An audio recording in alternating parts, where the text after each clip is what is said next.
It's, there we go. Everybody, clock if you don't mind.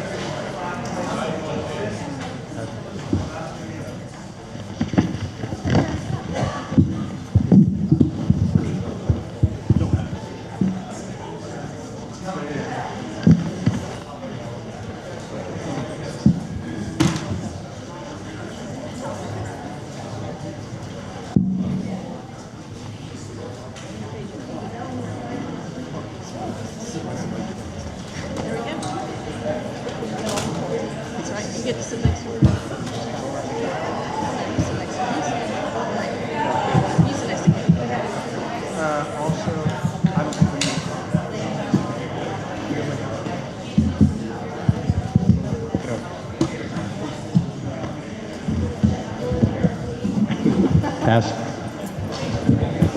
Pass. Is there another sign-up sheet? Nicole, is there another sign-up sheet? Down, plug in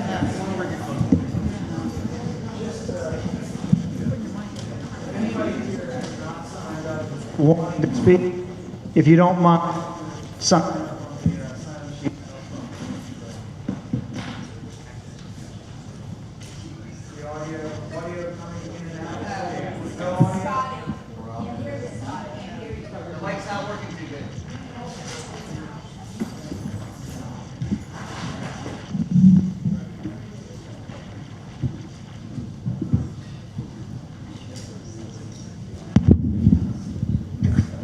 How about that? Is that better? Yes. So if you would like to speak and you have not signed up already, please sign up at the sheet out front, table out front. We're gonna use that sheet to go through to address everybody. Josh, we good? Okay. Welcome everybody. This is our first ever, I believe, City of Isle of Palms Town Hall. Very excited for this event. Thank you all for attending. My name is Douglas Carr. I am the City Administrator for the City of Isle of Palms.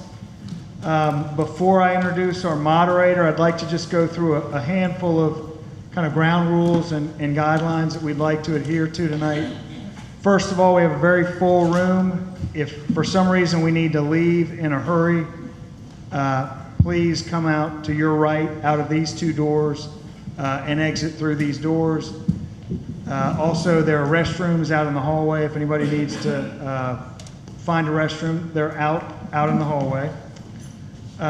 We have a fairly full room, but not a very full speaking list. So we had a lot of rules about trying to keep the conversations concise and kind of under time limits, but with only, I think we only have 9 or 10 people signed up. So I think we're okay to go a little bit longer than we had originally planned, but please work to not repeat the same questions. If the question's already been stated, we would ask that you could echo a sentiment, but we don't want to be terribly repetitive. We would also ask that you just be respectful of people that behind you that will also have questions. The meeting is being streamed via YouTube. We have people that will be submitting questions via YouTube. So just for your awareness, if you speak, you will be on YouTube. Other than that, I think we're okay to proceed. I will introduce our moderator, Lynn Parati. He's helped us in the past with other social events, so we appreciate him being here. And with that, I'll hand it over to Lynn. Thank you all.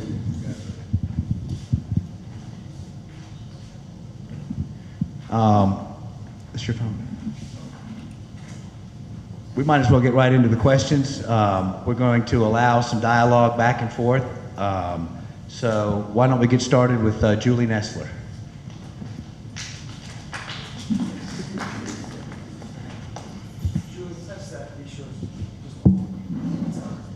Is that good? Yeah. All right. I'm here again. I'm going to keep it really simple for you. I have one question. Council has been warned through failed pay studies, the loss of virtually an entire fire department in 3 years. A paramedic program that is one person away from collapse. And only 1 or 2 police officers on the island at various times that our pay crisis has put residents, businesses, and visitors at grave public safety risk. So here's my question. Yes or no? Will you raise your hand now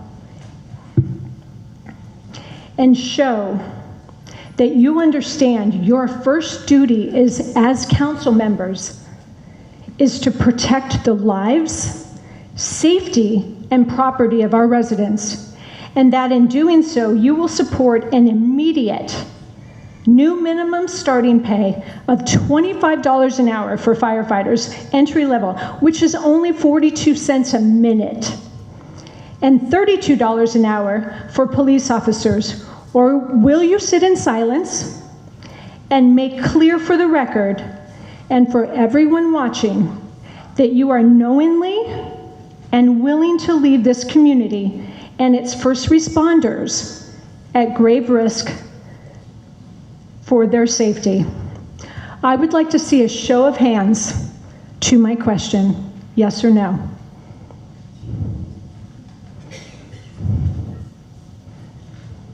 Thank you.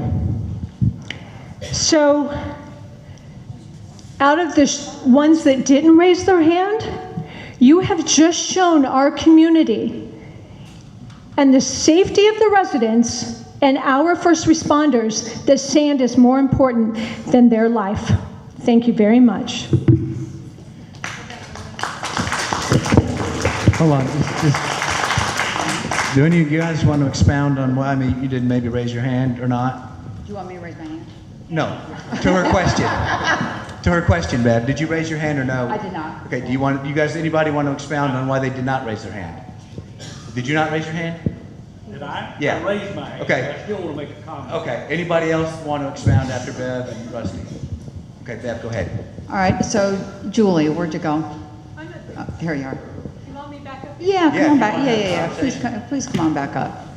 So I didn't raise my hand because the question I really want to ask, and as we look at the wage study, look at the wages, look at the hours that are worked, look at the shifts. There's a lot of moving parts, as I've learned in my short time on here, for police and fire. That is much different than administration, for example. So I guess my question to you is, I'm not clear, maybe because I'm new at this, what does $25 an hour look like as far as hourly when you look at the shifts and the, I know fire is what, 2 days on, 4 days off? Oh, no, I'm sorry, no. So I want to know what that looks like as we make budget considerations. This is why I didn't raise my hand, because I don't have the answer yet. So question to me is a little bit premature. So, and I might need to ask chiefs, I might need to ask somebody up here who has done the work on that. I'm happy that I to have answer. not done. Go ahead. Yeah, I'm happy to answer. So yeah, the shifts are supposed to be $48.96, but with our low staffing, everybody is doing overtime and the city's paying for it, okay? I do understand that you're new, as with Mr. Cohen, but December 10th, 2023, City Administration, Desiree came out and said that we were $10,000 to $15,000 behind. Nothing's been done to address that issue, at least since 2023, okay? it's all data's out there. Not 15%, 15,000. Okay, so what $25 an hour would get you, you would have so many applicants begging to work here. You would have the best of the best. You would have institutional knowledge, but instead, are we hiring the recruits at the bare minimum just because they want to come in and have a job? It's the institutional knowledge that you're losing because people can no longer afford to work here. And that it risks our safety. If you could understand, and also with the pay scale, the pay structure, and I know that you've discussed that you're working on it, okay? But that pay structure, if a firefighter comes in, firefighter one comes in at $50,000, they work 25 years, and you know what that 25 years, at the end of 25 years, their pay scale is 70. You're telling me I'm gonna work 25 years and only have my pay raised for $20,000? So again, the system has been broken, but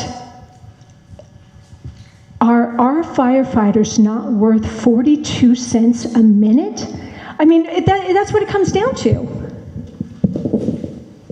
Rusty, you wanted to comment? I do, and I hate sitting here. I can't stand, I don't think, so. Yeah, I do want to respond. I think any of us that have been sitting on council for longer than 3 or 4 years really share the blame on all of this, quite honestly.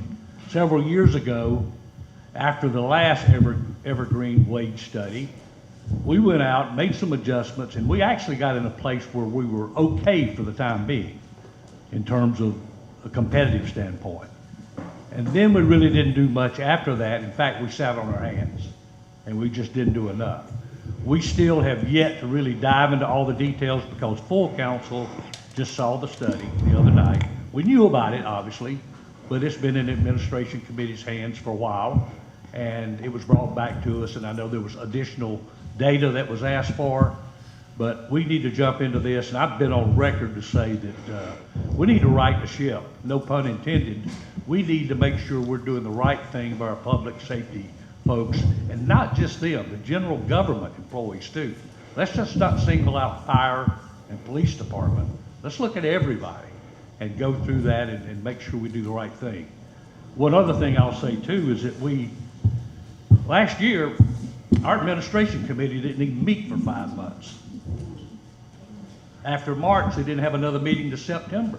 What's the responsibility for the administration committee? Just to look into wages, to look at where we are from a competitive standpoint. And I questioned that in May, and we still didn't have a meeting in September. Not throwing stones, but that is exactly the kind of thing that we've been doing to drop the ball and not stay in a competitive standpoint. So I'm in favor of us doing what we can do to right the ship, as I mentioned, get ahead of the game, so to speak. No pun intended on that either. Be very competitive among the 18 to 20 municipalities and counties that we compete against, and stay that way. And how we pay for it, yet to figure it out, but we need to do that. May I say something? Sure. We lost 3 firefighters in 1 week to Colleton County, and Colleton County was thrown out. That's your competition. David? So I didn't raise my hand, and I'll explain the reason why. Is, and again, and I may be wrong, but at this point in time, my understanding is $25 an hour for a firefighter would equate to about $82,000 a year. And I do not see that as being an entry-level firefighter brought into the fire department at that rate. Wow. And is that not right? Would you consider that $25 an hour and then their overtime on their standard shifts of working over 40-hour weeks? What's your life worth? I'm telling you. I take risk every day. When I get in my car, drive down the street, Okay. you take risk. Okay. And we assume a certain level of risk. I'm not saying that a full-fledged firefighter doesn't deserve $25 an hour. And the reason I didn't raise my hand is I do not believe a 18, 19-year-old kid out of high school starting off in the department deserves $80,000 a year until Wow. he is trained. Okay. That is the feeling I have. Okay. John, you were next. Yeah, I didn't raise my hand. I don't like that ploy either of raising your hand, yes or no. I was trying to keep it simple. I'll talk and then I'll give it to you. So the The whole thing with this is that you made a leap of faith that said that I put the value of sand more important than I do the resident's life. And I want Hey, to, folks, let's keep it down. I want to categorically deny that that's not true. What I do, I take the public safety and well-being as the number one thing that we can do as council. But I'm not ready to take a jump and say that $25 an hour for an entry-level fire correlates to the public safety. We're looking at data. What I am committed to do is the same thing Rusty said. I'm committed to making sure that we look at the data. We're looking at surrounding areas. We are including Colleton County. I'm making sure that we're looking at what the competitive pay is there. But we've also gone a step further now. We're looking at nationwide data to make sure we're also checking with nationwide. And we want to be at the top of the tier of those pay. And what it showed, and I'm not, and look, we just got the data, okay? But what it showed, our starting fire pay is already at 80%. And this is of a bell curve, so it's not saying 20% or higher than this. What it's taking is the average of what fire pay is coming in, and it does a distribution of it, and we are at 80% of the pay right now. I also took a look right before I came here, and we lost 12 firefighters last year. 4 were for pay, and the others were for some other reason. They moved out of town, they had family reasons, they had other stuff. So I'm taking a look at all that, and I think that the retention and the pay of our firefighters are absolutely, and our police are absolutely a first priority of us. And I'll go a step further to say all the city employees we have to look at to make sure we're competitive. But I'm not, but I disagree with you wholeheartedly by the fact that I didn't raise my hand that I am putting sand in front of public safety, because I'm not. And I take very seriously what we do. It's not a one-dimensional look. We also have to look at all the other priorities of the city. We have to look at budgets, and we have to look at everything else that we do. But I take public safety as number one. May I? Yeah. 12 firefighters gone. 2 of them left because the part-time program was discontinued. It was no longer allowed. The other ones left for the private sector. The ones that didn't move on to other fire departments for higher pay left for the private sector because they could no longer afford to work as firefighters on this island with the pay that they are given.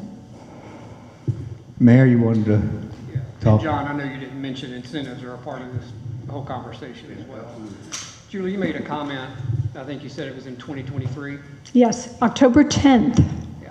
I just want to make sure we got all facts on the table. In 23, we gave all our employees, we were coming off COVID, we gave all our employees a $5,000 one-time payment. They were also eligible for up to 5% merit and COLA that year. The next year, we gave public safety employees a 14% raise and general government employees somewhere between 3 and 5%.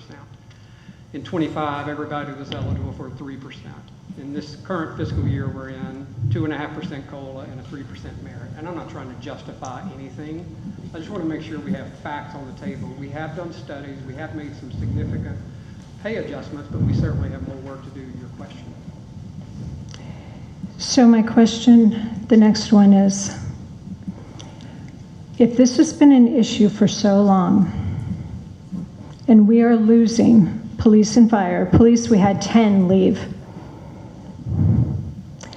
and we can go weekends without paramedics serving our residents, and we can have our fire trucks gridlocked, not being able to get to an emergency, and we can have them call for assistance, and they can't because police are tending to their own emergencies. The time is now. It really is. Because I will not stand down for a death on this island. So thank you for your time. Thank you, Julie. Somebody else I think Scott wanted to respond to. Yes, I mean, first of all, I'd like to address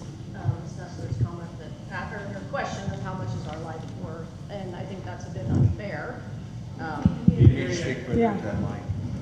I think it's a bit unfair to ask how much a life I still can't hear you. especially on. Anyway, I'll just talk into that. How much is a life worth? I think my life's worth definitely more than $25 an hour. Unfortunately, $1 million, $2 million, $4 million. I mean, are we going? That's just not a fair question. We were told back when we did the other wage study, and I believe the fire chief spoke last week and said that one of the reasons that he wanted to come and work on Isle of Palms was because we did wage studies and we stayed on top of the wages. And when we did the first wage study that I was involved with, I was new, and I believed the people that did the wage study, and they told us we were on a good footing, and I thought we were doing the right thing. How soon after that did we start losing people from our fire department? And if we were losing them right away, then either the wage study was flawed or something else was flawed. And I want to take more time this time and really get to the bottom of it and find out exactly what went wrong last time, because that was only 2 years ago. And the time before. And the time before. Mm-hmm. And I don't think I was on council then. No, I was on council the last Same time. company. And so if there's a problem, maybe there's a problem with our wage study, maybe there's another problem with that we don't even know. I mean, we have to find out why this is happening. And if it is money, then great. It's an easy solution. But unfortunately, I'm afraid that the solution's not that simple. And I think we need to find out what it is in order to address it before we just knee-jerk reaction. Yeah. Pay structure and pay, yes. Scott, let's make this the last comment on this. We got to move on to some other questions. I'll make this kind of brief and kind of recap what I said the other night at the council meeting. So we are on track for some April recommendations, and I did not raise my hand, and I would not raise my hand for a 2532. I'll make that clear for the record. I think that's just an irresponsible one-size-fits-all, and there's much more to what this issue is that we're dealing with than just throwing money at it. We tried that last time. The money was thrown. Don't know where it ended up, but I will tell you that did not solve the problem. We're here 2 years later facing the same issues. So $25 an hour, by the way, is like at the 125th percentile. I hope somebody does cost this out, because throwing those numbers out, sound bites are not solutions, in my opinion. We've got to really dive in and find out what's going on with this issue. We're working with the Evergreen Group. They came back with their first iteration, and just to give you some ideas on how things stratified out. In the police department, the top 3 people were going to get raises larger than the bottom 20, or I would say the lowest 23. I'm not going to do that. That doesn't sit with me. And in the administration area, the top 3 people were getting more than the lowest 30 people. That does not stratify out for me. So we've got work to do. The other thing is that we saw is that there are no incentive plans on the Isle of Palms. Why is that? We've known for 2 years that we should have incentive programs to be competitive with the other surrounding areas. Why isn't management, why isn't HR, why aren't we all coming together to recognize that and doing something about it over the last 2 years? So what I want to do is I want to take our time, and when I say take our time, we're talking probably 30 days here, to peel this back and to ensure that the dollars, I'm not going to go to the taxpayers and say, give us $1 million just to have it go to the wrong place again. That's not what we're going to do. And I think we've got to really ensure that what we put together is going to be a sustainable, monitored, multifaceted program that is going to ensure that not only are we, when we get competitive, we stay competitive and that we can adjust. But 32 and 25 is not the answer, in my mind. All right, before we step away, Ashley wants to say something. And then Julie, will you just wrap it up when she's done? Yes, I will. Thank you. Just real quick. So a meeting or two ago, Rusty, I think, said it really well, and he said, what kind of community do we want to be? And I think that we need to be a community that supports and understands and the sacrifices that our first responders make, as well as our city staff. And Gary Nestler said not too long ago, it's not whether we can pay it, but how.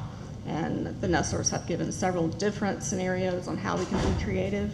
And I think that as a team that we can look at several of those and try to determine if we can do that or not.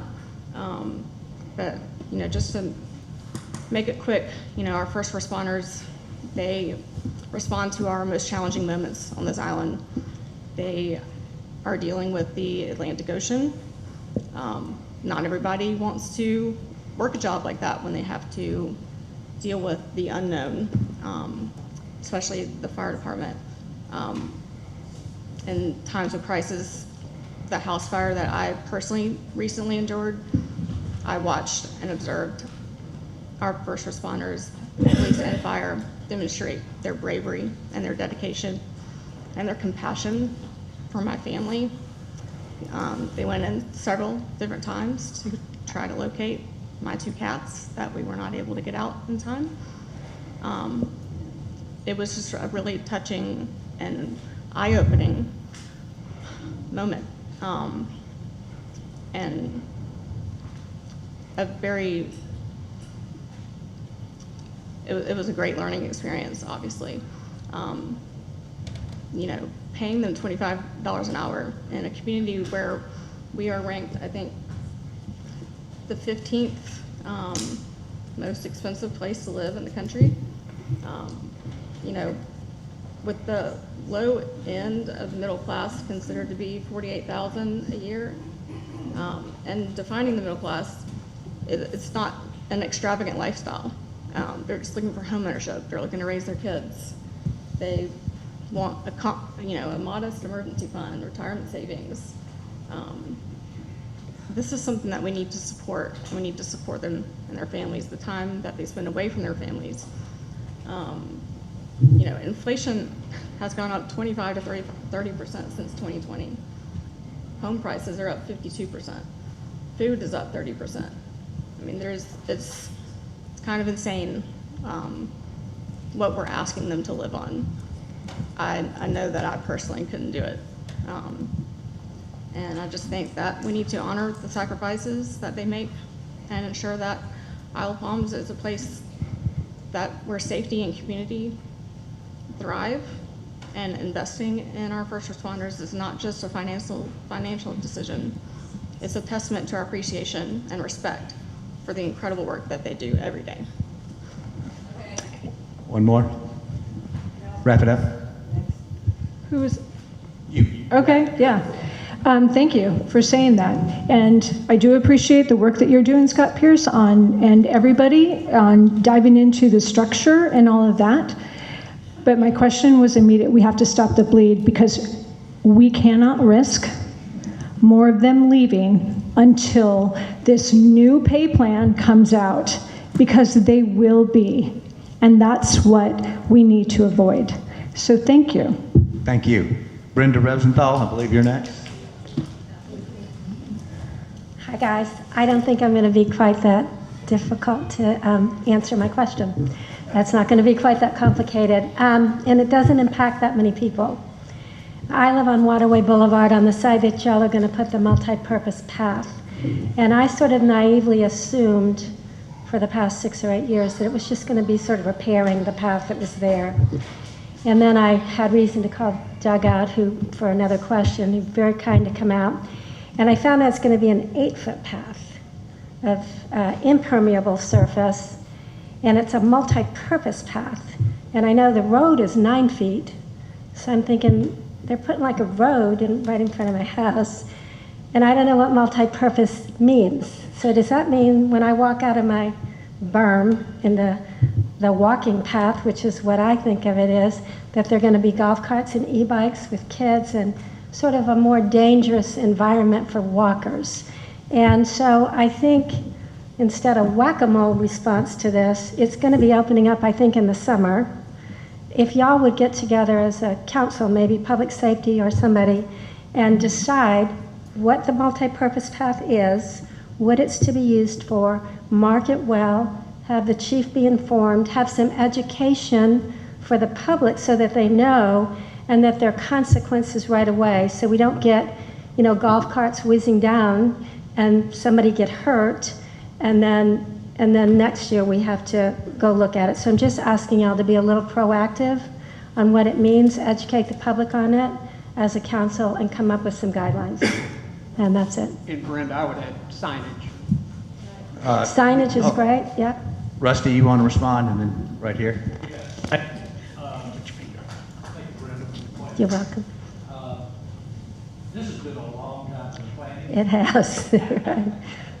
I think it goes back to Carol Rice, A long time. It was simple repaving. Right, Since then, over the years, it has grown into a major project, for Right. which we got some grant money, some help there. Right. And it is a multi-use path, which is typically about 8 feet wide anyway. It's for non-motorized vehicles. So that would be pedestrian, it would be, bicycles, but it should not be for e-bikes, if I understand it. And it should not be for golf carts. I know you had that question. well, Rusty, I'm really happy to hear you say that, because I haven't had anybody else really tell me what a multi-use path is. So I think education of that and signage would be really great, and the police, and strong enforcement right off the bat, so people know, well, if I get my golf cart on there, I got a $500 fine, or something to really deter, because I do think it could be dangerous. So thank you for that. It's been years in the planning, and Yeah. it's still got a ways to go, but Right. it's going to be worth the wait when we do get it. Good. Katie has something quickly. Yeah, real quick, we talked about this, I can't remember, I think we talked about it either in the meeting or right after the meeting. I spoke with Chief Cornett about this. Oh, good. And my understanding, and he can correct me if I'm wrong, but as it stands now, as our ordinances are now, the multi-use path will not allow, just as Rusty's saying, motorized vehicles will not be allowed. Okay. If we wanted to change it and allow motorized vehicles, we could. I'm not saying that we're going to, but there are some pathways on the island in which golf carts are encouraged, like when you're going to Harris Teeter. So that is not the way this is envisioned now. So Okay. this will be just regular bicycles and pedestrians, Okay. and we will have signage, and it will be And enforcement. enforced. Yes. Because I also do read almost weekly, if not daily, in the paper, how cities and municipalities are trying to deal with the e-bikes. And I just read that the West Ashley, that giant pathway, they're trying to ban those, the city council is. So I just want y'all to really think about it all and have the guidelines before it comes out. That's all I'm asking, so thank There you. might be a correction, I'm sorry. Did I say something wrong? Hold on, Chief, you want to speak? Sorry. Just real quick, by law, e-bikes would be authorized unless we enacted an ordinance that prohibited bikes from operating on sidewalks, which City of Charleston has. Not every municipality has that. Golf carts, by law, cannot unless we pass an ordinance that authorizes But them to do so. motorized bikes would be allowed.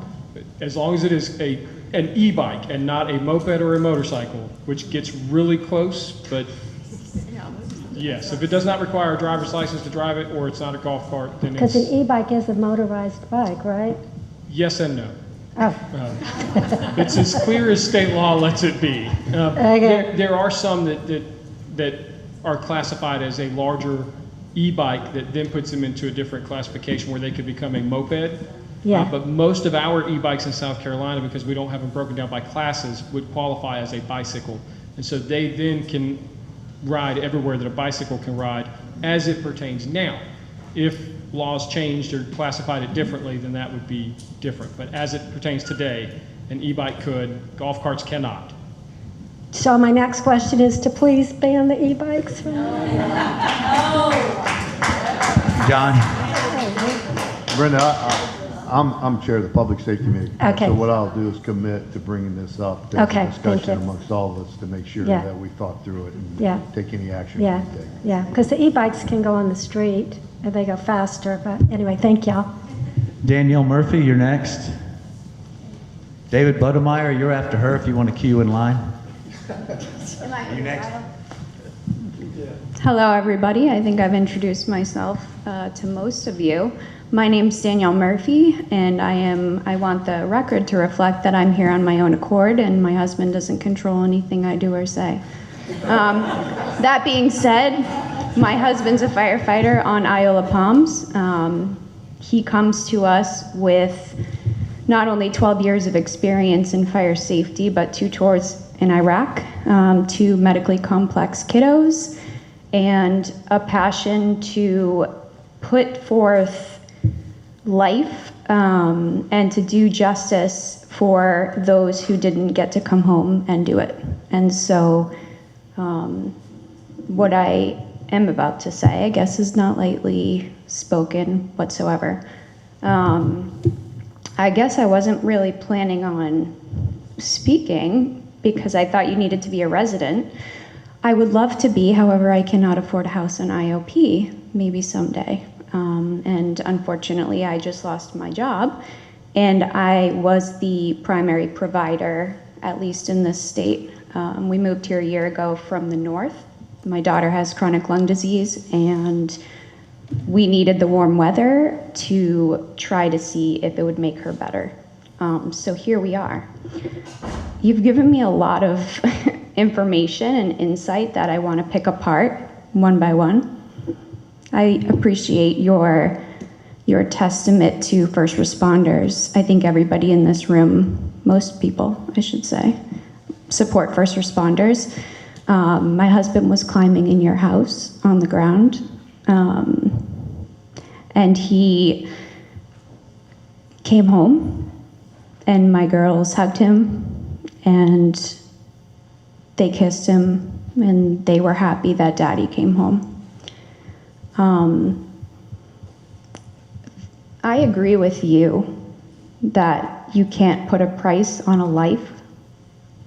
And I think that I agree with you in one way and disagree with your sentiment about the way that you thought it was an unfair question. It's only unfair when you're asked hard questions and you can't answer them.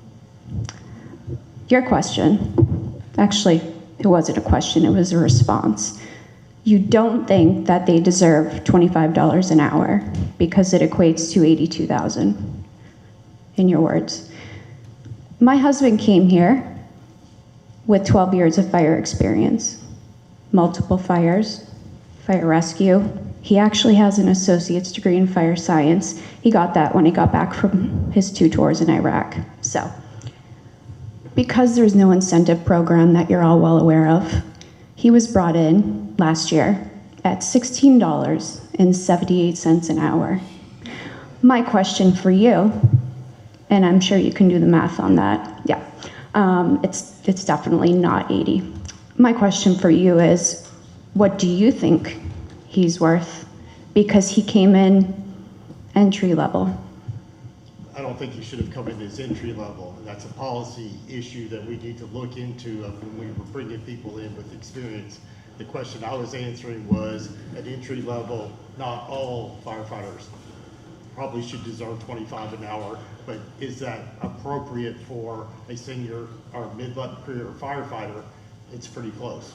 So my question is, what do you think that he should be getting paid? I don't want to answer that until I've looked at a lot of the data that we're researching on what is the comparable compensation for firefighters and that. I'm not aware personally of, I'm still doing that research, and that's what we're getting from, and that's what I base my decision on, is what is a fair market value. Sure, let me give you the data. Colleton County is one of the departments we've lost most firefighters to. If you need to fact check me, it's on their front page of their website. I've seen it. And unfortunately, we voted them out, as Julie nicely said.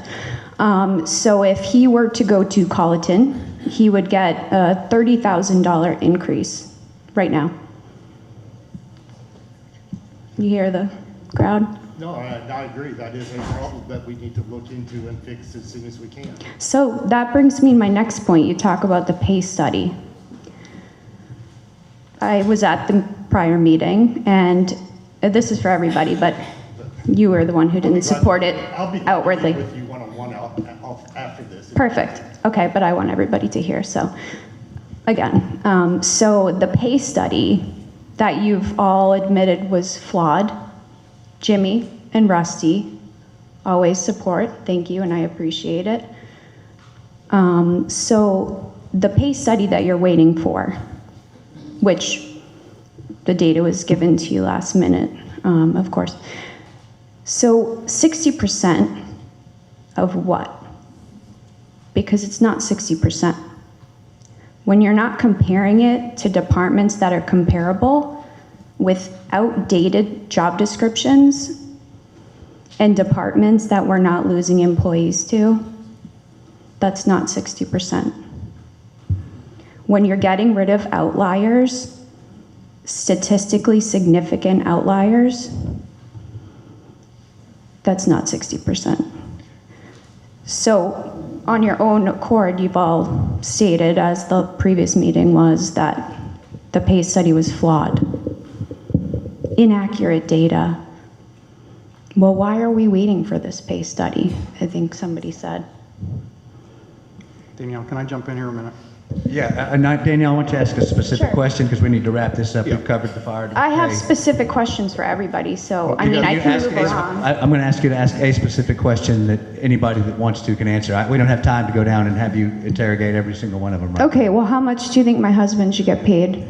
Because he said not $25 an hour, but with 12 years of experience, I'm curious where he could go to Carleton for. What I'm going to try to do is answer where we're going here. And I don't understand why a 12-year veteran with that experience would be coming in at an entry-level position. And I think that's a question for our management. And we're finding this out now. We have a placement problem. If we're placing experienced people at the lowest rung of the ladder, we got to ask our whole team, why in the heck are we doing that? Okay, so I don't believe that your husband should be at an entry level if he's got 12 years of experience. That's one of the 4 or 5 facets that we're looking at and we tend to want to correct. The other thing is that we've discovered is our pay scales, for whatever reason, and this has never happened in anywhere I've ever worked, when we did the pay scale adjustment 2 years ago, guess what? They've stayed static. So when the cost of living goes up, everywhere I've ever been, the pay scales roll with it. We're not doing that. Why is that? So people are falling behind. I want us to get competitive. I don't know what happened with your husband's pay scale and entry into this. I know that we've talked about this with the fire department, and I know we've talked about this with the police department, and I think we are talking about making adjustments to acknowledge experience levels to get people to the right adjustment, but that is part of the rectification and also the sustainability plan. We can't keep doing this and think that we're going to be competitive. Otherwise, we're just going to throw money at this again, and the day after that, we're going to start falling behind. So I think the commitment that I would make, and I think everybody else would be making, is that we're going to be looking at all the employees, seeing where they're fit based on experience, and if we need to make adjustments, we'll make adjustments. Is that with the pay study, or are you going to do that on your own? The pay study provided us benchmark against all of the other communities that were in the study. So that gave us pay scale benchmarks. This is where we discovered that, hey, you know what, why aren't our pay scales moving up as others do? We had the conversation about the incentive plan. Incentive plans are huge.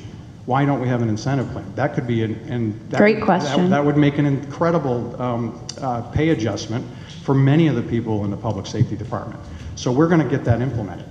So these are the things. This is not a one number fits all. It's going to be based on what the employee situation is, what their experience is, get the incentive programs in. Anybody that's worked in comp before, this is basic 101 compensation plan program. We got to leave it there. I appreciate you.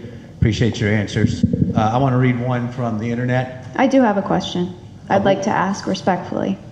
We need to move on. So I can't ask my question? Afterwards. You can ask afterwards. Okay. Are you opposed to me asking a question, or? We need to move on. I'm going to read the online question. Please help us out. We've got a lot of people that want to ask questions. Thank you. Klaudia Schultz writes, the beach is full of trash. Why are there no trash cans on the beach at each access point anymore? You just want to go down? Anybody want to answer that? Go ahead, Katie. Sorry. Oh, you're Mike. I'm the environmental committee liaison, and that is an issue that was taken up by the environmental committee, and to their credit, they spent a lot of time.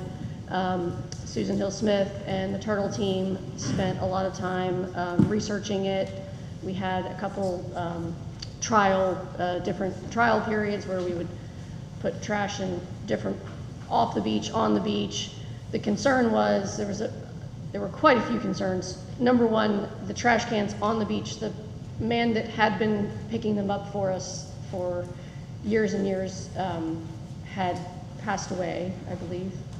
And his son had taken on the job and as kind of a kindness, and he had told us that he was not going to be able to continue to do it. So we did not have someone that was going to be able to collect the cans on the beach. Also, the cans that were on the beach were open top, and so when the wind got heavy, things would blow out of them. So it ended up creating more of a trash issue. When the tides came in, they would blow up, they would knock over, created more of a trash litter issue. So we did a prototype of having them off the beach, and there was quite a bit of time and energy put into this, and we came up with the decision that we would leave them on the beach in certain locations, but for the most part, they were taken off the beach in an effort to honestly create less litter, and so that trash pickup would be more effective. So. Anybody else want to comment on the trash cans? Okay. David? Well, that was my same issue. Trash I live on at 36 in Palm. I live in a house where there's parking spaces. I walk the dog every day. I pick up trash every day, some form of trash every single day on my route. So if you're taking cans away, I don't know what kind of studies you did, but I can just tell you what behavior is. They pile it up, they throw it around. They throw it around anyway. After weekends, it's unbelievable. The items that are left, it's just wild. But I think that taking them off the beach is a bad idea. I'll just say it.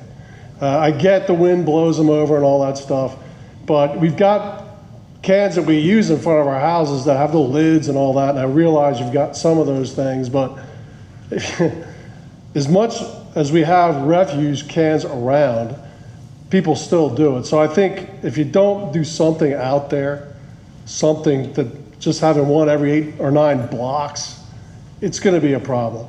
I mean, on weekends when I walk up that trail, it's piled up next to the cans, and the cans are there. So at least there's some effort. But I think if you don't do something about that, it's a big issue. And if the guy with the truck's retired or whatever, they make more of those things. I've been to a lot of beaches, and there's all kinds of beach cleaning equipment, some really innovative stuff out there. I don't know what the budgets are for that, but trash removal is a pretty big deal, I would think. And you could find another agency or a person or whoever can supply that vehicle that you could do that. What's that? A lifeguard. Yeah, so I just think that because somebody retired and some wind blew some stuff over in some of these areas where the water comes up high and you got an issue, I get some of that, but there's a lot of trash on the island. It's not all people throwing it down. It's because we have wind, and then when the recycle guys come by and that thing flips up, a lot of it blows out. You got contractors all over the place, and they're not paying attention to what they're doing. So I do think there's a trash problem. It's wild to think about it. Somebody said we're the 15th richest area in the United States, and we've got trash everywhere.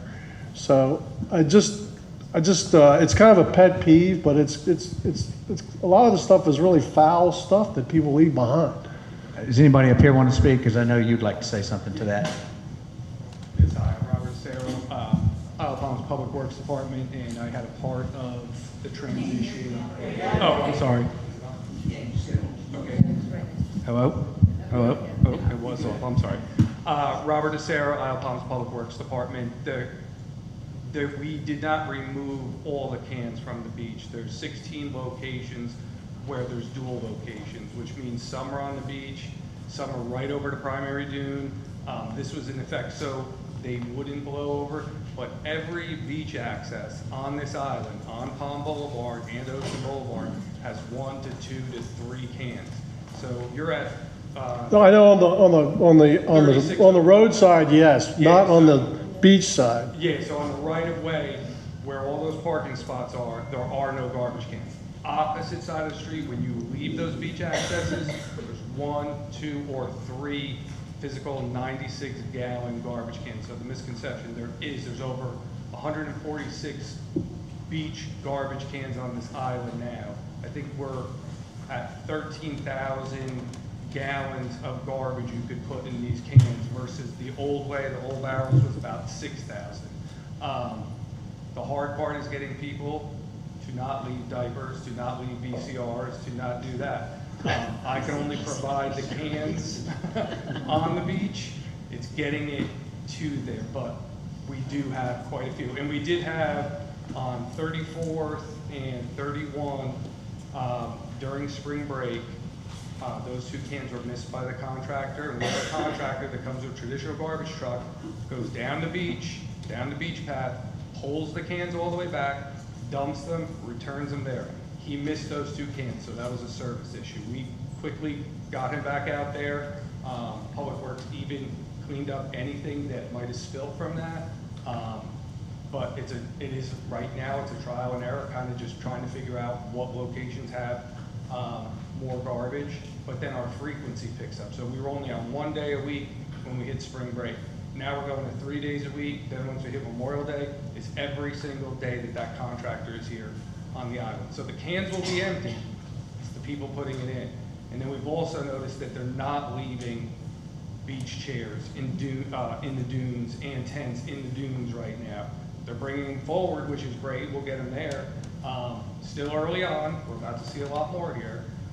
Yeah, you haven't gone through the summer cycle yet because the barrels on the beaches got pulled at the end of the season or several months ago. So you haven't gone through the summer cycle yet with the sparse amount of cans on the beach. 25th, we've done 25th Avenue, which is a heavily traveled beach path. We've done that for over a year.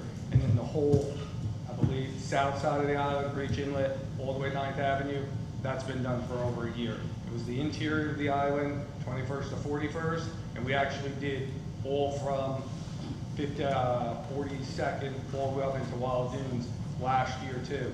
We didn't have a problem. I get where you are. There's a lot more parking, there's a lot more people coming across the way, but also your issue is on the opposite side of the street where I've seen it all the time and I picked it up. People will park there, they change the kid's diaper, they shove it under the car. The VCR, they didn't bring that to the beach. They brought they just chucked it. From somewhere, yeah. But that's the truth of it. We're working on it. We're constantly monitoring. I have a public works foreman who is on the beach 3 days a week, Monday, Wednesday, Friday. I have a 4-hour shift that's showing up on Saturday to monitor all the cans. So we've got our effort there, and I'm in tune with this. We just have to really kind of get into the season. I hope it works because it's a challenge. Yeah.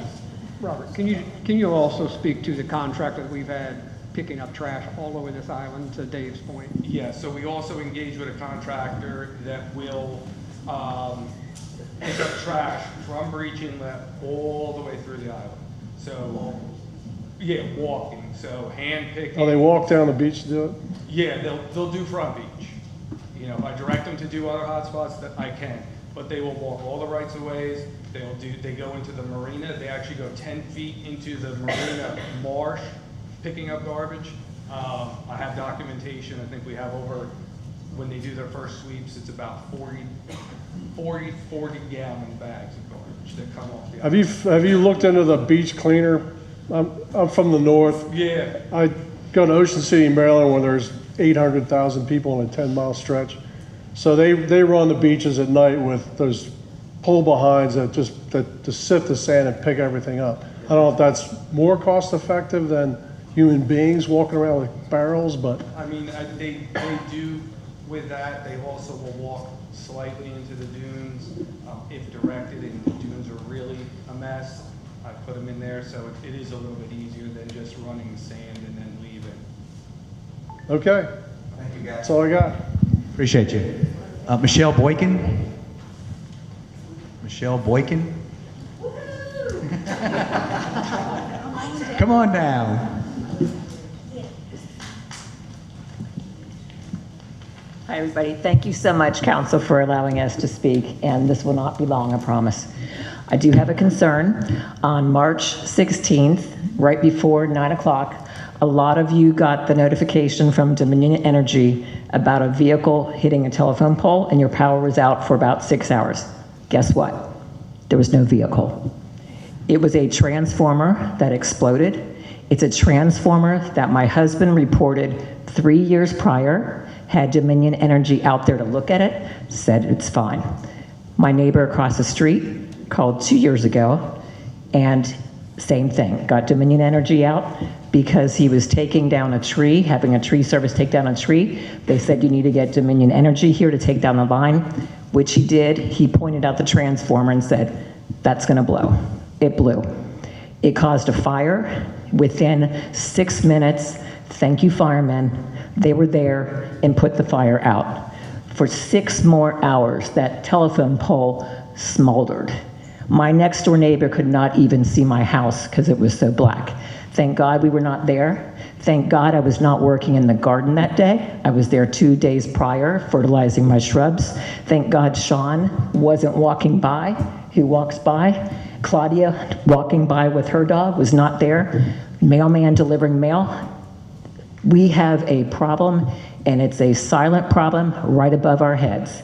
And what are we gonna do about Dominion Energy being accountable for the inspection, replacement, whatever it's gonna take to maintain our transformers and keep our island safe? So it's not really a question, it's really just making the council aware. I did talk to Joe Bustos outside. He's gonna help us with this as well. We're happy to volunteer, whatever type of committee that you might have, whatever you need to have done. But if you start walking around and looking up, you're gonna see blackened transformers, you're gonna see corroded transformers. It's not gonna have the same longevity in Orangeburg, South Carolina, as it is right here 2 blocks from the beach.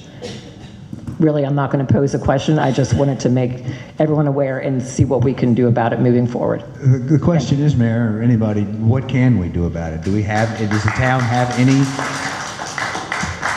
position that they can say to Dominion to come out and check those things? I mean, I think now we know they lied to us.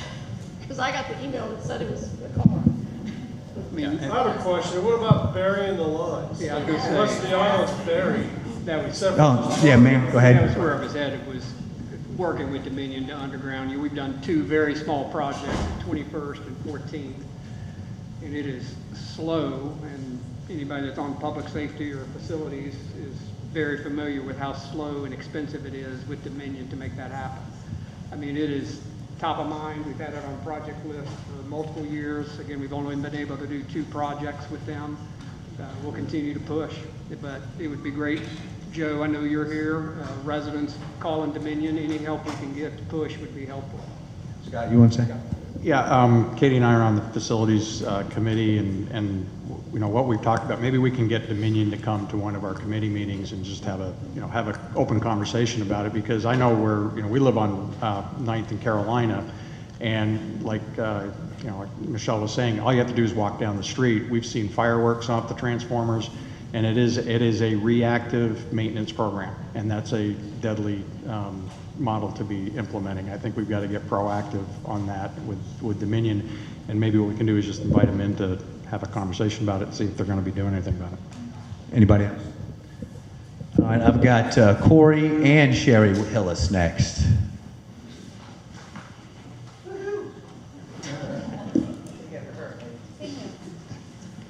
All right, so I'm sorry I couldn't attend let me wait till I get up here. I'm sorry I couldn't attend Monday. I know we talked about the beach replenishment with that special committee, right, on Monday at 1. I couldn't attend, I apologize. So hopefully this isn't redundant, but I think it's really important. I'm not gonna spend much time, I'm gonna say a couple things before my question, if that's fair. I won't spend much time on why we should do beach replenishment. I think you did a great article, Mayor, on saying why it's important to our community, but just really quick, protecting our neighbors is 1. 2 is it's revenue for the island, and 3, that's the park. That's why we play. That's why we live here. We don't live here because of the forest, right, and mountains. We live here because of the beach. And so, but I wonder if we're looking at all the opportunities, and I just wanted to raise a couple questions here. So right now we're dumping a lot of sand, we're spending a lot of money, and some people are concerned about the beach because the neighbors, helping the neighbors that are down there, like on the ends of the island mostly, of course. Some people are concerned about all the money that we're dumping into this, and I'm concerned about both. And I think all this sand dumping is really a problem, and I'm not going to get much into this, but when we add sand to our island and a storm comes and washes it, right now dumped it right in front of the channel. At low tide, there's a giant island boats pull up there, people walking around on it. So when the water comes in and out of the channel, it goes like this. It parts like the Red Sea. So it cuts off Sullivan's Island. They have it the worst, but they have seawalls and riprap on the first 2.5 blocks. Every house but one has that. They'd be long gone a long, long time ago, being the northern tip of an island, if that was the case and they didn't have that protection. Now we are in a better situation on Isle of Palms because we're on the south side of an island, but when all that sand dumps, now it's just parting, and that in and out every day, you put sand there. I don't think we could put enough sand that's ever going to stay there, because you have a river running out in and out every day. It's just going to take the sand right away. I'm an engineer. I'm not a coastal engineer, so I just have a lot of common sense, and I have talked to coastal engineers. So I just hope that we're considering one more thing. And I'm Ocean City. I heard that earlier. Yeah, babe. Yeah, Maryland. So I grew up in Maryland. I've been here for years before my daughter was born, so I've been here a little while. But I just wanted to share this picture. So this is Ocean City, Maryland.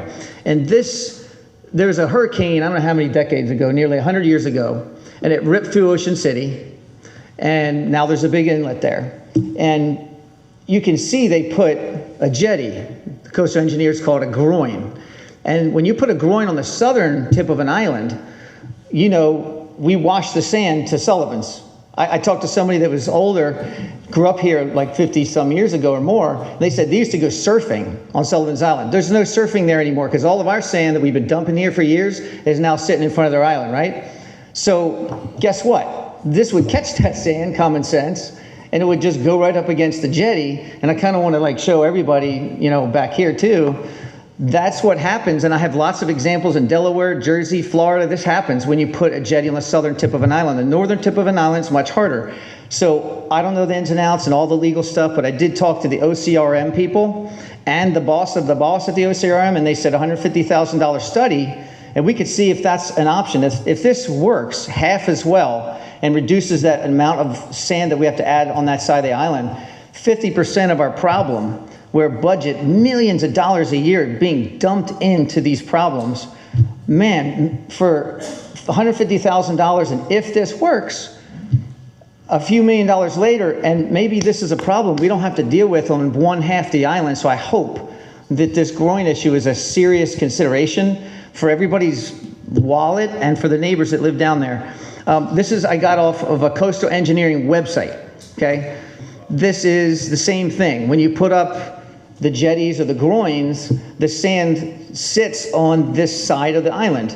So Sullivan's is protected. We put one on our side if it's allowed. And man, this could save us a lot of money. So I just wanted to put that out there. So I guess my question is, and maybe you can show that side. I guess my question is this something we're seriously considering? Yeah, I apologize, I missed Monday, but. Yeah, I guess so. Hold on, who wants to go first here? Who wants to speak on it? Okay, you want to speak on it, John, and then Rusty? Yeah, well, thank you for those comments, because I agree 100% with them. Can I say one more thing before you go? Yeah. Growing up in Ocean City, when they put that jetty there, that southern side of the island has always had the most sand. So much they put a parking lot, rides, it's immense. It's like a football field. So it's for decades and decades, my mom grew up there, it's always been no problem. They add sand there every year, but down that part of the island, it's just awesome. So I just hope that's... And they've done it in Delaware too, Rehoboth.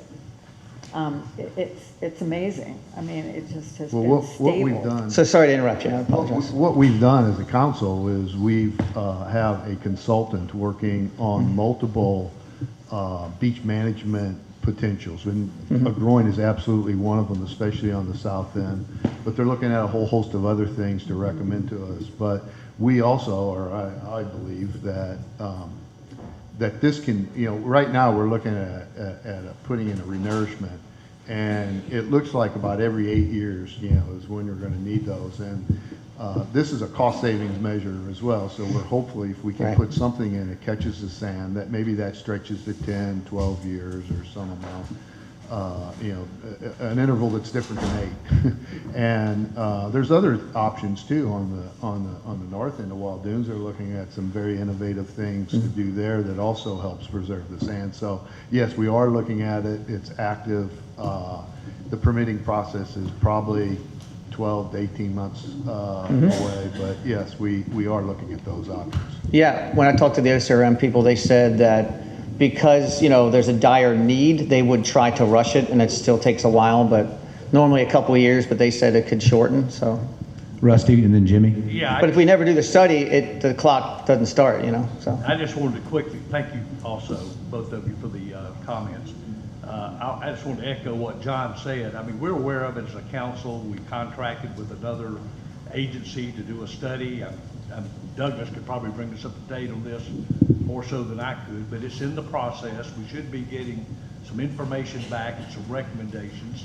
And really, most of that study is around the potential to recommend hard structures such as a groin. Right. And then, as a community, we have to look at that and say, okay, can we afford to do it or not? And do we really want that on our beaches? Is that Right. something we want to have? So there's work to do, but it's not something that's just sitting still with nobody paying attention to it. We also, as part of that, I don't know, it's not part of that study, but there's also a lot of concern by people that live in Hamlin Creek about the silting that's happened in Hamlin Creek, where it's much more shallow now than it has been.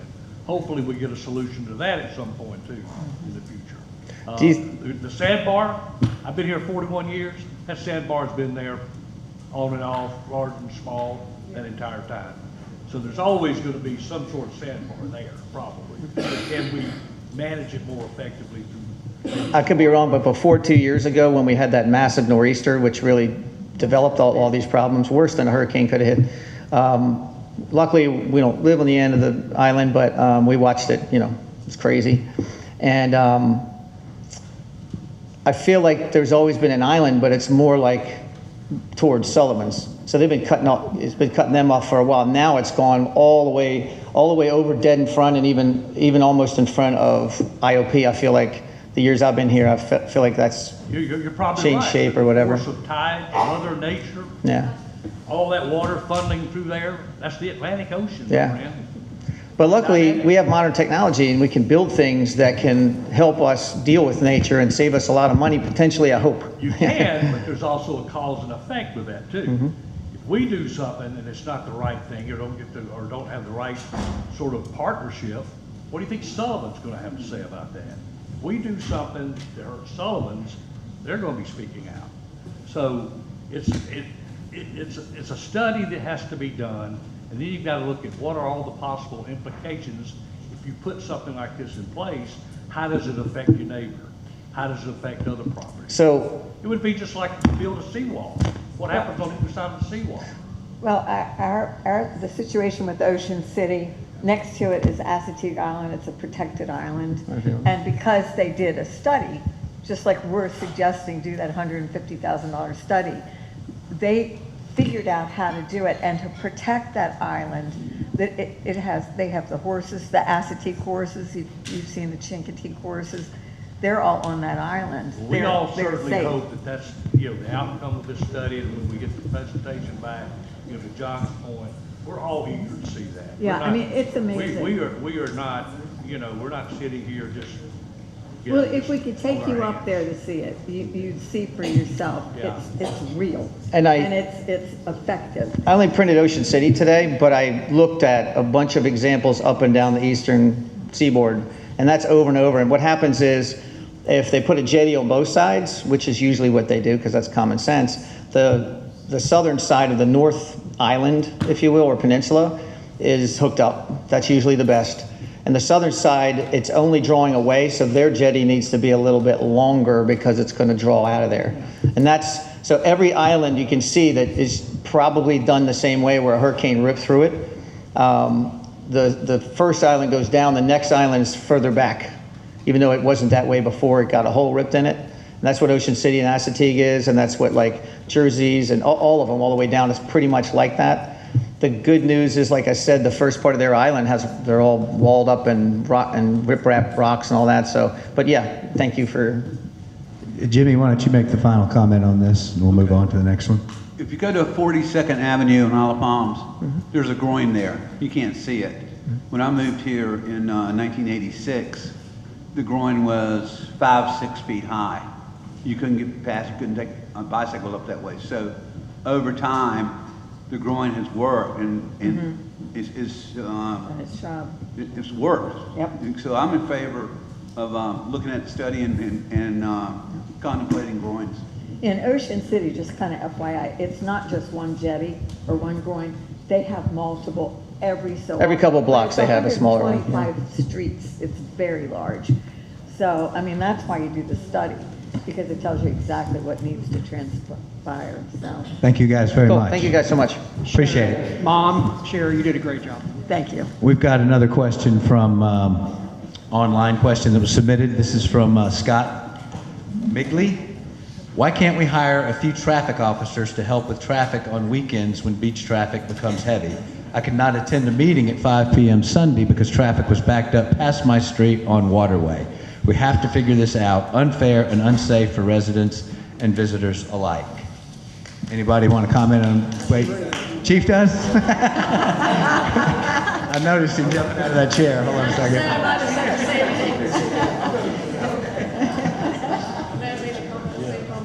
That was quick, Mayor. Thank you. So it's a twofold approach to this. First off, what I don't want to do is get in the habit of designating that we're putting 2 police officers directing traffic. Because when we take 2 police officers, we put them directing traffic, that takes them away from responding to other things. If they're in the middle of directing traffic and traffic's flowing and another call comes out, it's not as easy to just go, see ya, and walk away and leave. However, I'm not ignoring the fact, I understand the traffic, especially this past weekend. Every March we see that first one kind of sneaks up on us and gets a hold of us, that first beautiful weekend. So some of the things that we have looked at is, if you've noticed in our budget, is we've talked about it a couple times, is this AI traffic system that will go into our traffic light here at the intersection of Palm and the connector. I know if you don't know what that is, that can easily be lost in just something we're adding. But what it does is it reads the stacking of vehicles that are waiting to go. And it will prioritize based on that stacking to let those vehicles go faster so that it can clear out those intersections. It will work very similar to the way that you saw a change in rifle range at the Isle of Palms connector, because they've got one there. And so it does work for those things. I understand it takes more than just that though. Some of the things I know coming onto the island Sunday morning was certainly an area of concern. And living in Somerville and driving all the way over here every day, I can tell you I see that merging is a very difficult thing in South Carolina. And I cannot figure this one out for the life of me. If we could get people to understand the zipper method for merging, it would be fantastic. So what we've done is I reached out to DOT, and to their credit, I emailed that morning and said, can we get some signage to help? And I know, trust me, I know we have a lot of signs. We're the sign capital, but they're going to put one on that side. Within an hour, he had already submitted the paperwork to put a sign on the Mount Pleasant side to talk about alternating merging, and really just, I don't know how successful it will be, but I'm trying to try everything that we can. What he said is in other locations where they have that sign, when it is gone, they get a lot of complaints about that sign missing. So it's obviously noticed. And it'll be on a side where we don't have a lot of signage already. Additionally, in my opinion, after watching this last year and watching it Sunday, watching our cameras, I know we tend to always go to focus at rifle range and the Isle of Palms connector. And I can tell you when I watched it Sunday, every time I looked at rifle range camera, the traffic was flowing. It was not backed up on the Mount Pleasant side going into Mount Pleasant. Where the issues tend to be are on Palm Boulevard around 21st at the S-curve.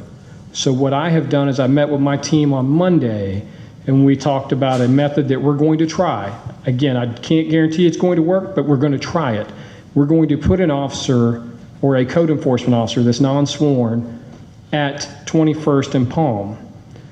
we tend to see happen are people get in that left-hand lane to try to go fast, and then they try to merge back into the right-hand lane. So we're going to close that left-hand lane to where you have to stay in the right-hand lane until you get around the curve, and then you can get into the left lane to go straight on Palm.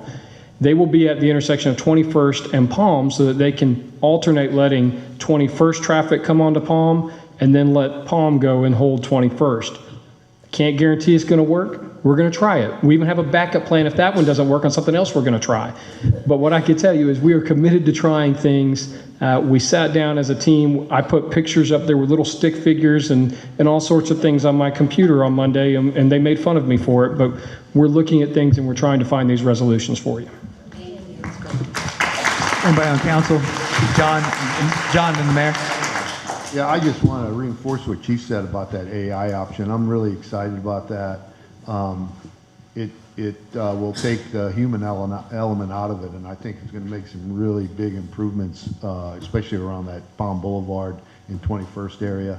It also, the other thing I think we're going to look at doing is changing the light at the connector, that if you're coming from the Sullivan's Island way, that left-hand turn will be, instead of being a yield green, because as it's green, cars keep going and aren't allowing the cars coming from the Waldoon side of Palm to merge. So we're going to put that on a timed left turn only. But those are some of the things we've been talking about. In the RFP for the AI is currently out, and hopefully we can get something moving in the next couple months on that. Mayor? Thank you, Lynn. And I know this one's been a lifelong issue, whether you're sitting on the connector, or for those of you that have been here long enough, you sat on Coleman, and fought the bridge over there, the turnstile bridge. We've had a meeting pre and post season, and Chief has been a part of that every year with the surrounding communities, County Park, DOT, Explore Charleston, media. News 4 has been a great, if there's any media in, I know Anna Sharp's here, but News 4 has been a great partner in putting out a Know Before You Go campaign every year, just a ton of social media blast on traffic and such. We've tried signage, we've tried off-duty sheriffs, we've tried changing the county park on how you enter, how you pay, just to try and clear as fast as we possibly can. And to Chief's point, there's not any one magic bullet, or we would have pulled that Barty Fife out of our pocket months ago and years ago, but it is just a lot of little things. We've had really good cooperation with other police chiefs in the area, fire chiefs in the area, county, SCDOT, with signage or tweaking any and everything that we can push and pull, and we'll, to Chief's point, we'll continue to do that wherever we can. Thank you, guys. Anybody else? Ashley? Just a question about that ACEL lane. Do we think that's a lack of education? I don't know. It's been a long time since I've taken a driver's license test, but I don't recall it being on there. But I was also raised in Georgia. I think my mom taught me that because it used to infuriate her when we were always late for school, and no one would ever merge. But anyway, is that part of the process to get your license and some kind of education on that? Having a child who's going through that right now, and I fear for my life quite frequently. We focus on merging. Now, what they do in the classes and the tests, I don't know that they necessarily have the merge focused in there as much. And I can tell you, it is a big problem everywhere I go. And I'm not the only police chief to have this. I actually didn't even know it was called a zipper merge until I saw another chief in the Midlands that was like, this zipper merge. And I'm like, what is that? It's the same thing, that it's just merging. But it's a problem all throughout the state, apparently, where people are just, maybe it is an education thing. And so what we were looking at was getting that sign that says alternating merge, that maybe people can understand that it's just take turns. People aren't cutting in front of you. They're not being rude. It tends to be a lot of that where people feel like they're being cut off, and it's not. So I think it's a campaign thing. We'll do some signs, and I've already talked with Sergeant Stewart about how we could maybe come up with some creative ways to publicize that. I think he already had some ideas in his mind on how we could kind of do a campaign on our end to educate folks as well. Yeah, I mean, we can talk to the DMV or whoever, I don't know, comes up with the teaching methods to maybe focus on that or put it in there at least. Certainly ask. The worst they can do is tell us no. Yeah. All right, I think Sue Cotton has the next question. Hi. I have reworked my comments 3 times this week, just so you know. I don't want to be redundant. I think I've had so many conversations with many of you, but I'm never going to say something to you without it being of the best intention. And I want to share with you what I'm observing as I have been at so many of your meetings the last couple of months. The people here, they care. They care about the community. They're not here to annoy you. They're not here to get on your nerves. They're not here to challenge you.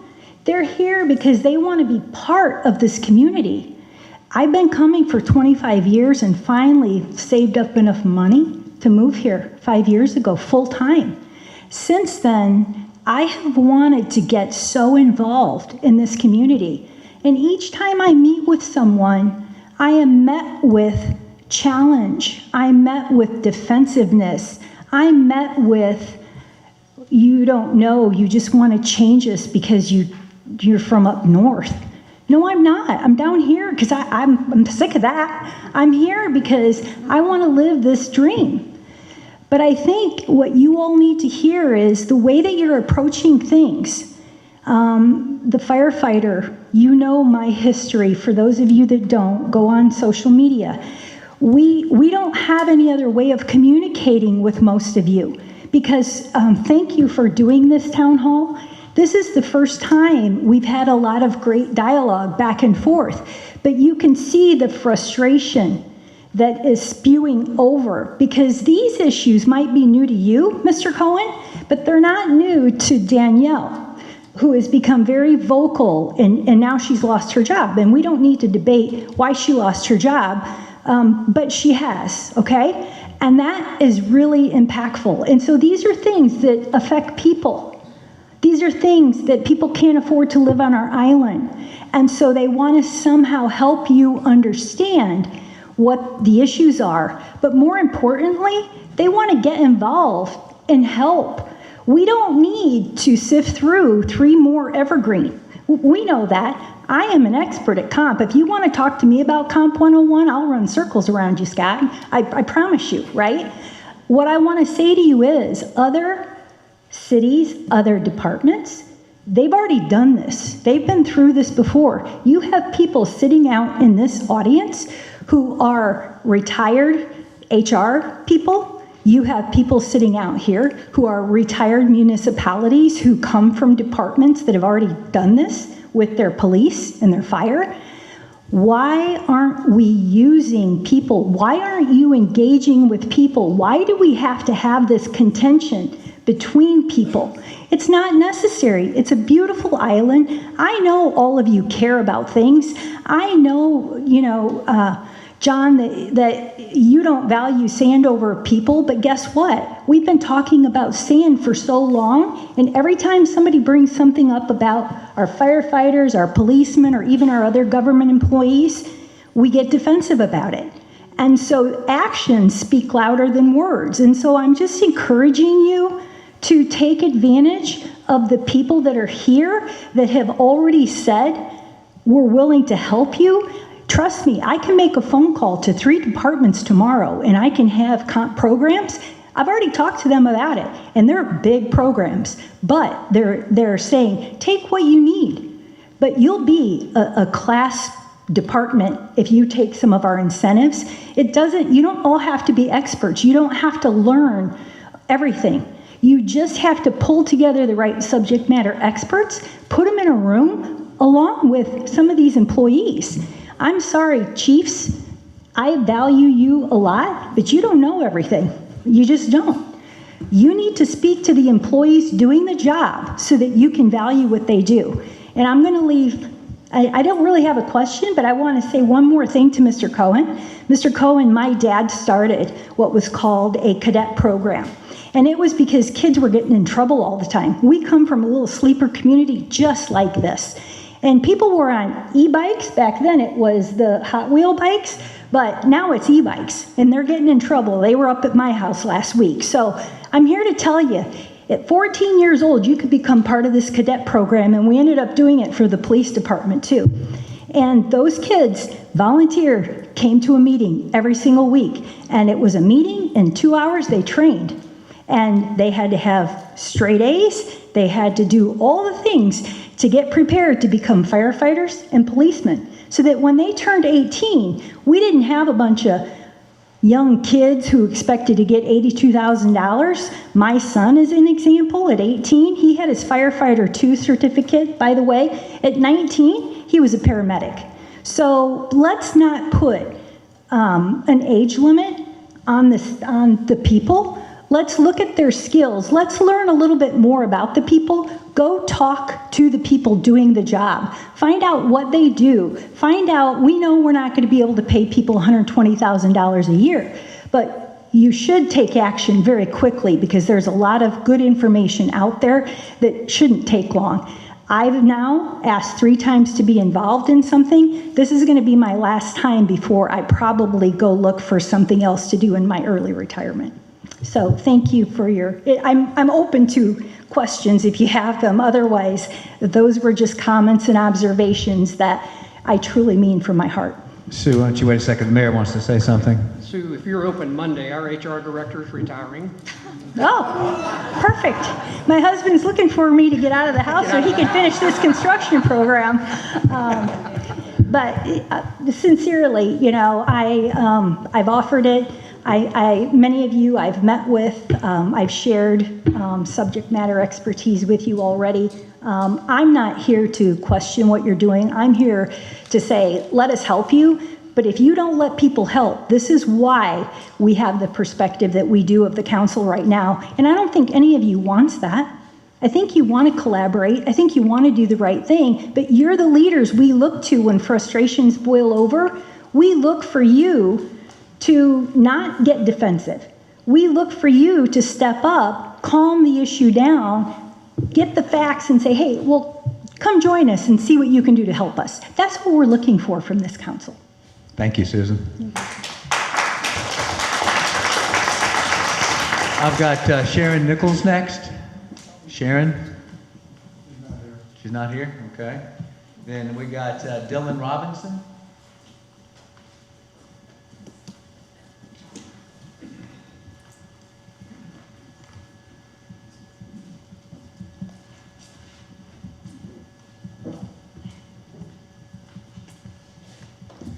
Hey, Council. My name is Dylan Robinson. I'm an island resident as of about 5 months ago, but I actually did end up growing up here, just spent about the last 4 years out in Mississippi at the U.S. Army Engineer Research Development Center as a coastal engineer. I had a couple comments on the beach nourishment and coastal structures discussion from earlier today. I agree with some of the caution that some of you on the council had expressed about building hardened structures along the beach. I do think there are opportunities to present a groin field in addition to beach nourishment that could likely extend the lifespan of the beach nourishment. However, I do want to caution taking too much from some of the examples that were displayed earlier about the terminus groin and how well that promoted beach growth on one side of the inlet, while potentially on the other side there was increased erosion. I can't speak to Ocean City, Maryland, but if you do go look at that area on Google Earth, you will see there's an offset between the Ocean City, Maryland side and then a receded shoreline on the downdrift side after, or possibly caused by construction of that terminal groin. There are, for every good example, there are a lot of negative examples of constructing groins. I just want to say, as you're going through and reviewing that study, to, I guess, really analyze the negative effects. There may be some positive effects to constructing those hardened structures, but there may be negative effects downdrift. I also read a report recently from a recent study on the north end of the island where there were breakwaters suggested. I would potentially caution against breakwaters in that area, or at least I'd like to see more, a more detailed study out of that. So yeah, I just wanted to say that I'm looking forward to seeing the report, but I just hope that y'all use a cautious eye when you're reading through that. I have one more thing. Sure, go ahead. Unless there were any comments on that. Anybody have a comment on that? Awesome. Yeah, and then my other comment was, what day is trash pickup for yard waste? 28th Avenue. No, we are out there 5 days a week. Okay. Can you come down to the cul-de-sac down here? All right, thank you, sir. All right, thank y'all. Thank you.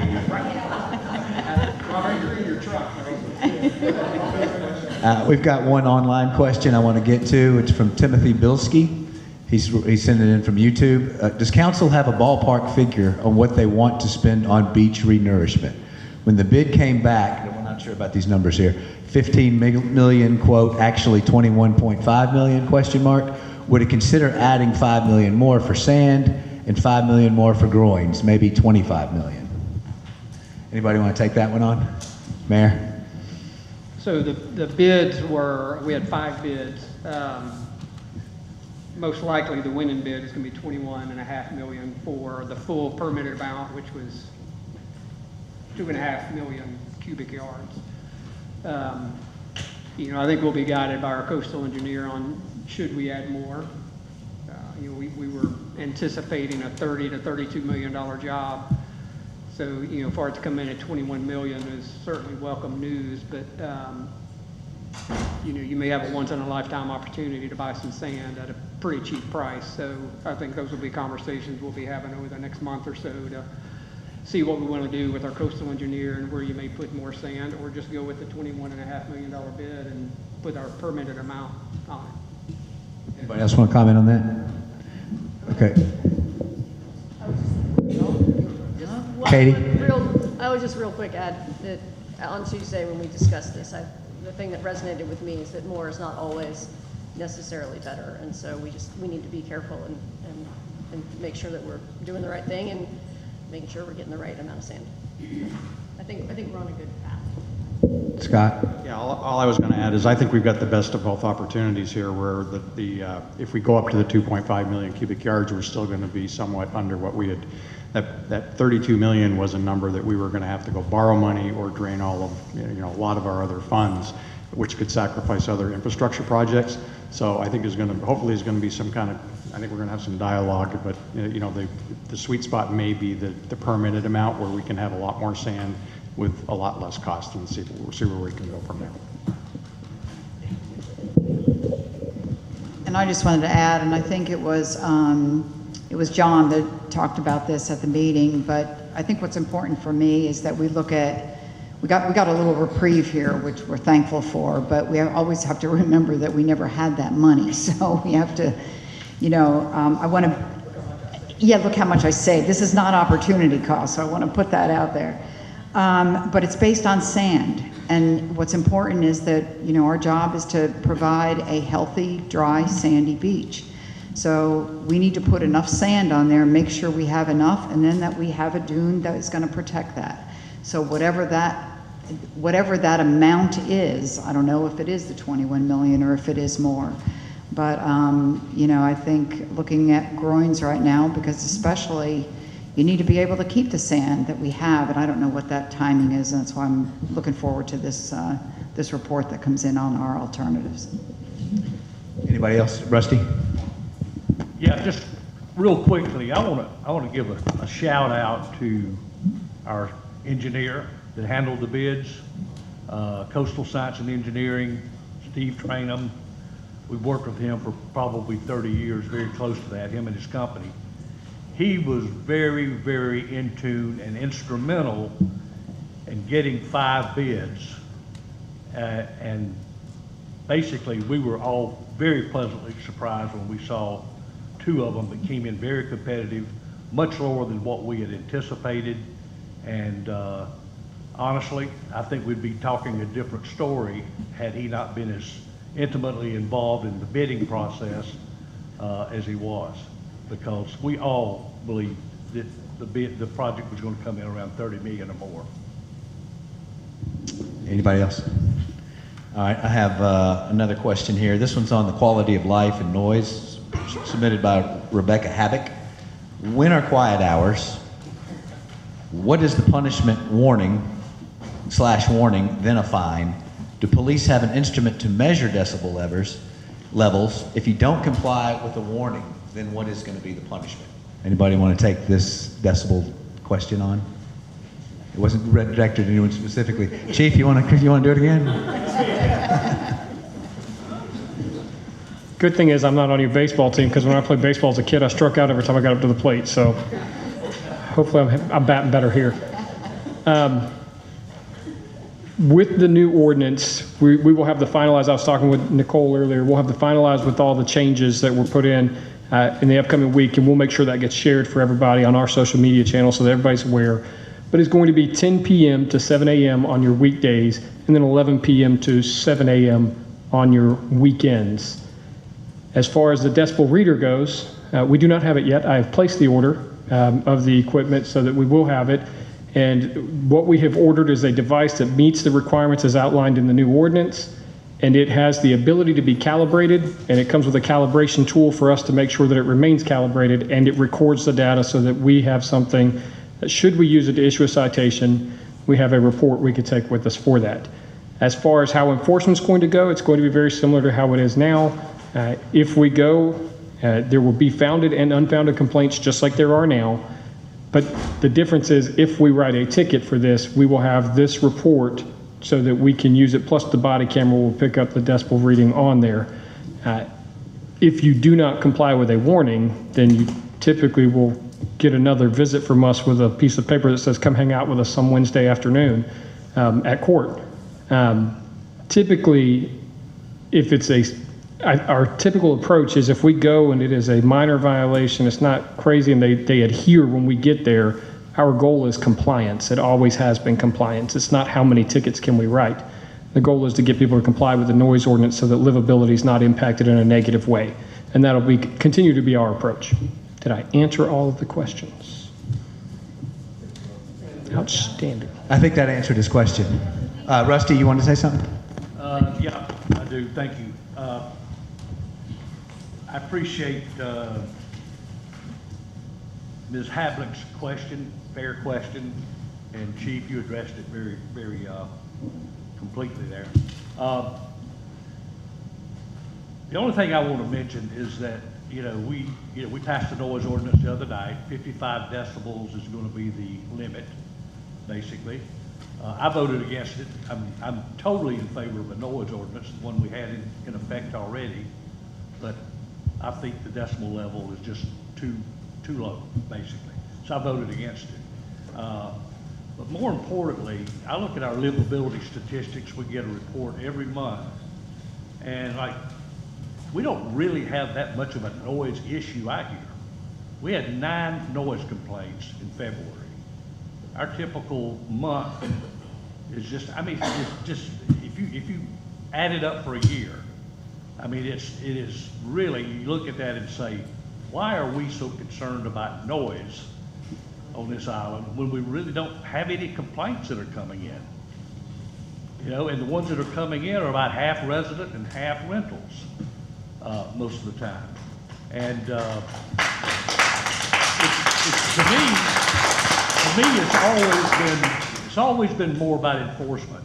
I think the chief and his team do a great job in enforcement, but I honestly think that this 55 decibel level, and when we get the right decibel reader or whatever, that it could end up being a situation here where we have almost like a witch hunt going on.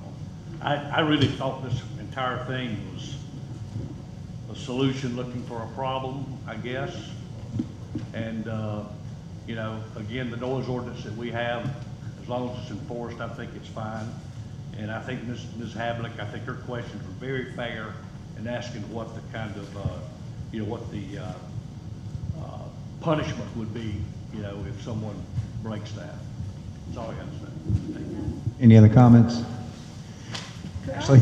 Could I say something? Yes, ma'am. I'm going to have Ashley answer, and then I'm going to allow questions from the audience because we're a little earlier. You can stand up next, ma'am. So, Chief, I know that compliance is the goal, and I completely support that. I would just, it's more of a comment, I guess, but if we're having sorry, I mean, you might respond, I don't know. If the complaint is founded, depending on the type of property determines your action, and I would just say, if the complaint is founded, I would assume or support giving that person a citation if it's founded. And that way it's kind of making it equal for residents and, visitors alike. Sorry, I'm processing, thinking. Understandable. And so my answer to that would typically be our answer to everything, our enforcement approach for all laws, except for violent crimes against person, are compliance. And that is our approach with pretty much everything we do. And except for repeat offenders. Repeat offenders typically get those tickets, and those tickets might go from the lowest fine of $150 to repeat offenders will get the full $1,000 ticket for violating if they continue to violate. But we leave it with the officer discretion because we don't want to put, my guys hear this all the time. Those of you that are familiar with Dirty Dancing will know this. Nobody puts baby in the corner. And when you put baby in the corner, things might happen where you're taking actions that you didn't necessarily need to because you've boxed it into one spot.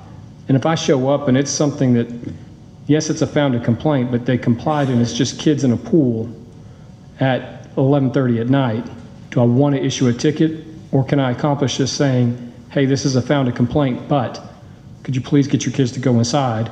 Or they go, oh my gosh, I didn't know, I'm getting my kids inside now, didn't realize they were that loud.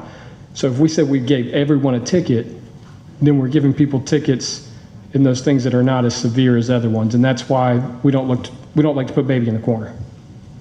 Yes, but you're also issuing a strike if it's if they comply, and you're issuing a strike if it's a rental property. Agree, and that is a separate ordinance that can be changed. Or is it officer discretion how much they write a citation for, or is that like a standard? No, that is officer discretion as well. Okay. Same thing with like your speeding tickets. Like they might stop you for speeding 15 over, and they may do a roadside reduction where they write you for a lower fine amount and lower points. Still their discretion. So what's the lowest they could write a ticket for? Is there a minimum? I believe the lowest is 133, or yeah, 133. Thank you. Welcome. Jimmy, and then Bev, and then this young lady's going to speak, and then we're going to call it. Oh, you want to speak also behind David? No, you've already spoken to blue dress and pink dress. After Jimmy and Bev, and blue stripes. But we got to make it quick. So Jimmy, you go ahead quick. Okay, quick. Chief, as far as a rental and a noise complaint, is the ticket written to the renter that is causing a violation, or is the ticket written to the homeowner? The ticket would be issued to the individual that committed the violation, regardless of their status of residential, whether they live here or don't. We would write the ticket to the person that's violating the ordinance. But would the homeowner be charged with a founded complaint? A homeowner would not, no, sir. There's no penalties for a homeowner for a founded complaint. We can't take away their status of being a resident. How about rentals? Rentals do have, according to our ordinances, there are strikes for any business to include short-term rentals. So they could potentially lose their license? Correct, after 5 strikes per our city ordinance. Yes, sir. What was that, sir? In a calendar year, yes, sir. Actually, it's a 365-day rolling period now. Okay, great. So even if they weren't there, say they live in Charlotte or whatever, they would have a founded complaint? That's correct, yes, sir. Even though it was a renter that caused the violation? Correct, yes, sir. Beth? I just want to remind council and everybody that, you know, when we sat here for our first meeting in January, we sat at City Hall, and we agreed that our strategic plan and our comp plan was still valid, in that we are a family-friendly, primarily residential community. The noise ordinance, and with all due respect to my fellow council members, we had voted on this, and whenever we vote on anything, however the vote goes, we accept it. And when I'm on, you know, this is going to happen in the next 4 years of my term anyway, and I accept whatever the vote is. What I want to say is that this is for residents and also for visitors. This is not about short-term rentals in my mind, because everyone has the right. We talk about property rights. Everyone has the property right to quiet enjoyment of their property. If we are a family-friendly, and I hear that, you know, at the rental community, they're all for it too. I mean, I sat on committees with the rental community. And if we're going to focus on family-friendly, this is not even going to be an issue. The rental community is going to want this enforcement just like we do. So I'm not, somehow there's a disconnect here. If we're family-friendly, we ought to be giving our policemen the tools to do their job. Otherwise, we don't need a rule at all. And that, I don't think anybody is saying that. So I just want to, Thank you, Beth. just want to remind everyone. Let's get some quick ones in. You had the question? Yes, ma'am. I have a question about the decibel level. Sorry, Carolyn Anderson, 3 Oyster. All right. Chief, I'll loan you my Apple Watch until you get the fancy machine. The decibel level on my street with the waves at 10 o'clock at night is 77. And I think everybody likes the waves. So obviously, I think there needs to be an adjustment with the decibel level. Ma'am? No, in front of you. She's first. Oh, either one of you. You go first and then right after. Blue stripes, and then we got to go. We can respond to her question.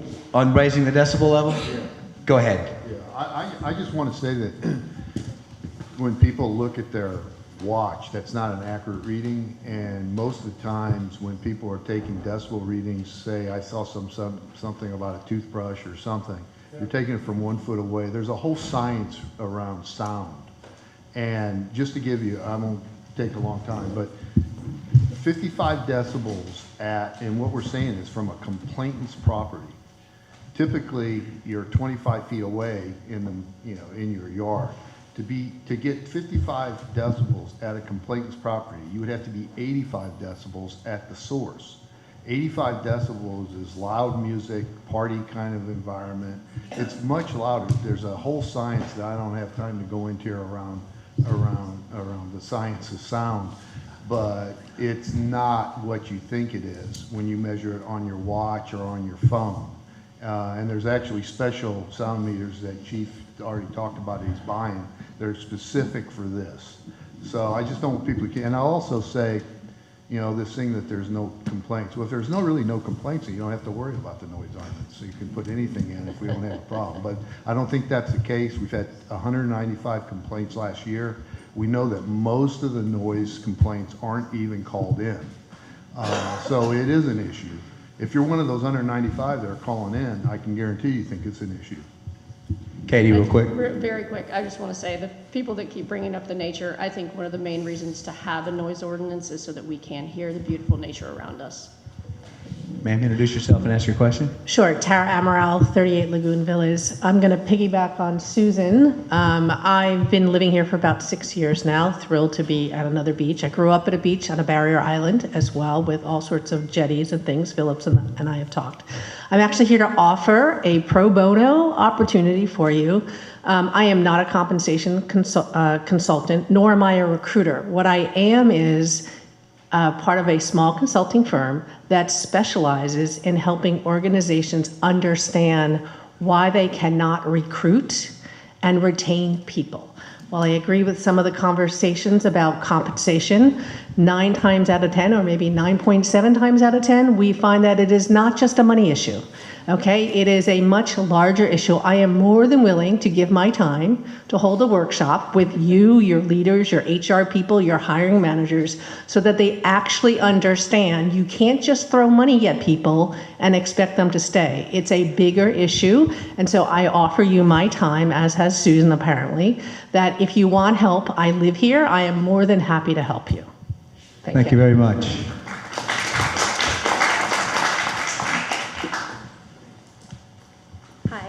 I've spoken with some of you before. Sorry? Oh, sorry, Maryanne Chalmers. I'm on Palm Boulevard. And I'm just, speaking about the noise ordinance. I wanted to first find out if we have the staff to enforce it.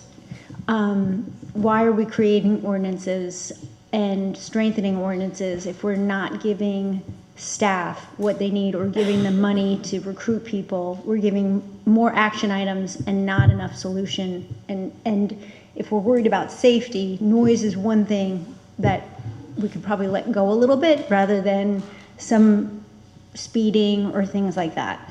I think another thing that's important is we talk about coming up with these, noise ordinances. I live on Palm, and especially because of traffic, we have a lot of trucks that decide that it's late night and early mornings that they're going to speed down Palm. Are we going to limit that? Because their decibel level is way above what is proposed during this time. And I think that if you're going to say livability, control the traffic on Palm. So those are my comments. Any and comments my here? Real Yeah. quick, to your comment, we just approved this, or I think we approved two additional police officers to go into our budget, and we will pass our budget next month or the next, but Chief is hopeful, as are we. Yes, sir. But I will comment, the livability, the sound will be enforced by our code enforcement, which we have 2. We have a daytime and a nighttime, so it doesn't take a uniformed police officer to address that. That way, we're still available to respond to emergencies, and they can assist by addressing those noise complaints. Can you clarify as well regarding, you said, I thought I heard you say that it's at an officer's discretion what the fine is for a citation on noise ordinance. That's correct. Okay, so what is the range? Between 133 to 1,087.50. Okay, and that is by one of these code ordinance enforcement, not an officer? Correct. They can write a city municipal ordinance ticket. Okay. And they have very specific place that they are measuring from? Yes, they have to measure from the complainant's property line. Any part of it? Yes, I would say the property line probably closest to where the noise is coming from. Well, I mean, it's very, you discussed the science of sound. So I think if we're going to be specific on the decibels and we're going to have a fluctuating scale of enforcement or what someone's fine is going to be, we should have a very detailed place where you're going to measure it from. Because where I live, I have a long yard, and it could be that I'm standing on my deck and and having a conversation or a group together, not even amplified music, and if you do it right next to me is one thing, if you do it there, it's another, there, it's another. So I think you need to be specific with where you're measuring. Thank you very much. We have one final question. Let's make it a good one.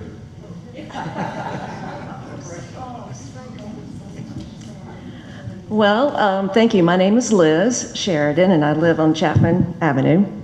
My concern is, and I hate that this is the last comment of the night, but it's a stinky one. I have a dog, and I'm sure a lot of us in here have a dog, and we are dog walkers all over this island, and around our public locations, they're wonderful depositories for dog waste.